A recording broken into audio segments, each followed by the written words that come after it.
പാകിസ്ഥാൻ്റെ കിഴക്കൻ മേഖലകളിൽ വലിയ തോതിൽ ആണവ വികിരണം സംഭവിക്കുന്നു എന്ന തരത്തിൽ പാശ്ചാത്യ ലോകത്ത് നിന്നുമൊക്കെ വാർത്തകൾ വരുന്നുണ്ട്.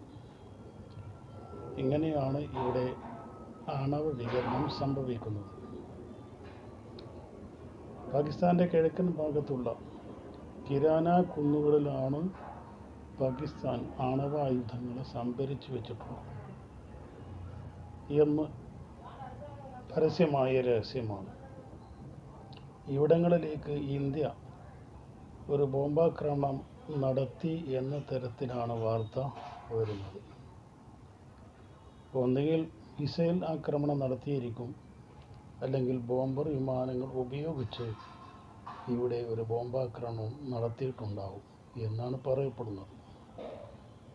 ഒരു മിസൈൽ ആക്രമണം ഈ ഭാഗത്തേക്ക് നടത്തിയതിൻ്റെ ട്രേസിങ് ലക്ഷണങ്ങൾ ഒന്നും തന്നെ യുദ്ധവിദഗ്ധന്മാർക്ക് ഇതുവരെ കണ്ടെത്താൻ സാധിച്ചിട്ടില്ല. പിന്നെയുള്ള സാധ്യത എന്ന് പറയുന്നത് യുദ്ധവിമാനങ്ങൾ ഉപയോഗിച്ചിട്ടുള്ള ഒരു ബോംബാക്രമണമാണ്.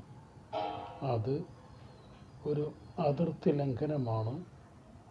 അന്തർദേശീയ സമിതി അംഗീകരിച്ചിട്ടുള്ള അതിർത്തി കടന്ന് ഇന്ത്യൻ വിമാനങ്ങൾ ആക്രമണം നടത്തുക എന്ന് പറഞ്ഞാൽ അത് നിസ്സാര കാര്യമല്ല. ഇവിടെ പലരും സംശയിക്കുന്നത് ഇസ്രായേലിനെയാണ്. ഇസ്രായേലിൻ്റെ ബോംബർ വിമാനങ്ങൾ പാതിരാത്രി സമയത്ത് വന്ന് പാകിസ്ഥാൻ്റെ ആണവ കേന്ദ്രങ്ങളെ ആക്രമിച്ചു തകർത്തു എന്ന നിലയിലാണ് വാർത്തകൾ വരുന്നത്. അപ്രകാരമാണ് ഇവിടങ്ങളിൽ ആണവ വികിരണം സംഭവിച്ചിട്ടുള്ളത് എന്നാണ് പറയപ്പെടുന്നത്.